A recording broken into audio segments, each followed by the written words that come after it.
Nakikipag-usap pa ba ang Diyos sa panahon natin ngayon? Sasagutin namin ang tanong na ito sa bidyong ito.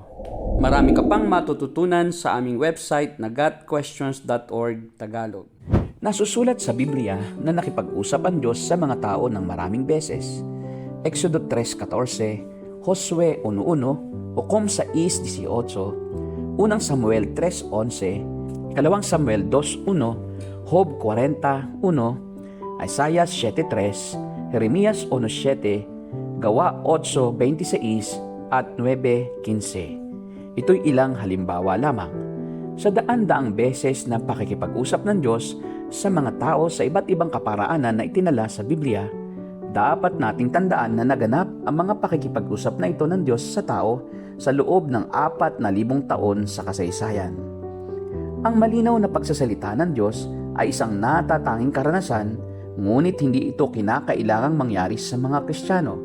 Kahit na ang mga naitalang pangyayari sa Biblia kung saan nagsasalita ang Diyos ay hindi maliwanag kung sa pamamagitan ba ng tinig, buhat sa labas o sa loob, o sa impresyon ng kaisipan. Totoo namang nangungusap pa ang Diyos sa mga tao sa kasalukuyan. Una, nakikipag-usap ang Diyos sa atin sa pamamagitan ng kanyang salita, ang Biblia. Unang Timoteo 3:16-17. Sinasabi rin sa aklat ng Isaiah 55:11, ganyan din ang aking mga salita, magaganap nito ang lahat kong nasa. Nakasulat sa Biblia ang mga salita ng Diyos at ang lahat ng kinakailangan nating malaman upang tayo'y maligtas at makapamuhay ng ayon sa kanyang kalooban. Sinasabi din sa 2 Pedro 1:3-4, tinanggap natin sa pamamagitan ng kapangyarihan ng Diyos ang lahat ng bagay na magtuturo sa atin upang tayo mamuhay na makadiyos. Ito'y dahil sa ating pagkakilala kay Jesus, na siya ring tumawag sa atin upang bahaginan tayo ng kanyang karangalan at kabutihan. Sa paraang ito ay binigyan niya tayo ng mga dakila at napakahalagang pangako upang makaiwas tayo sa nakakasirang pagnanasa sa sanlibutan ito at upang makabahagi tayo sa kanyang likas bilang Diyos. Pangalawa, nangungusap sa atin ang Diyos sa pamamagitan ng kumbiksyon ng banal na Espiritu sa mga pangyayari sa ating buhay at sa ating puso at isip.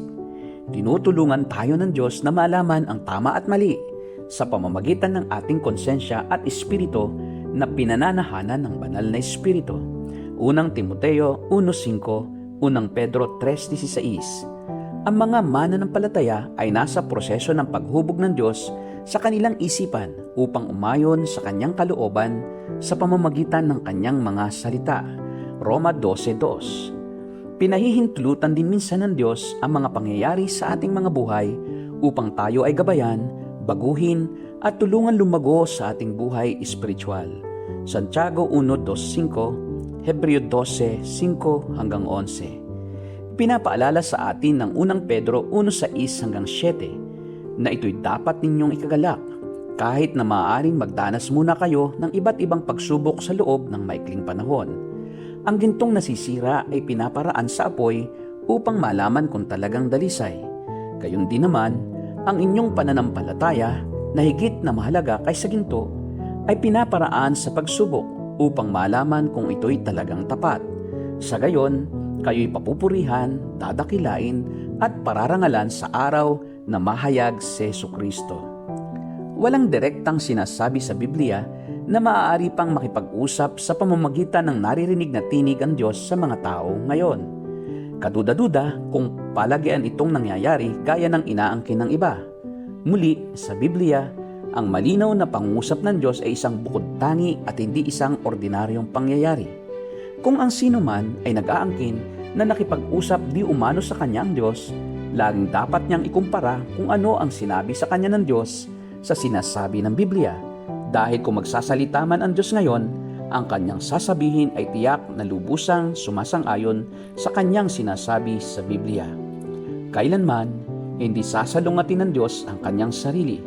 Sinasabi sa 2 Timoteo 3:16-17, ang lahat ng kasulatan ay kinasihan ng Diyos at magagamit sa pagtuturo ng katotohanan, sa pagtatama sa maling katuruan, sa pagtutuwid sa likong gawain at sa pagsasanay para sa matuwid na pamumuhay, upang ang lingkod ng Diyos ay maging karapat-dapat at tanda sa lahat ng mabubuting gawain.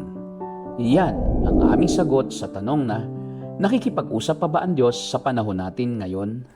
Sa aming website na gotquestions.org Tagalog, mababasa mo ang pagtalakay sa iba't ibang paksa at mga inirerekomenda naming babasahin.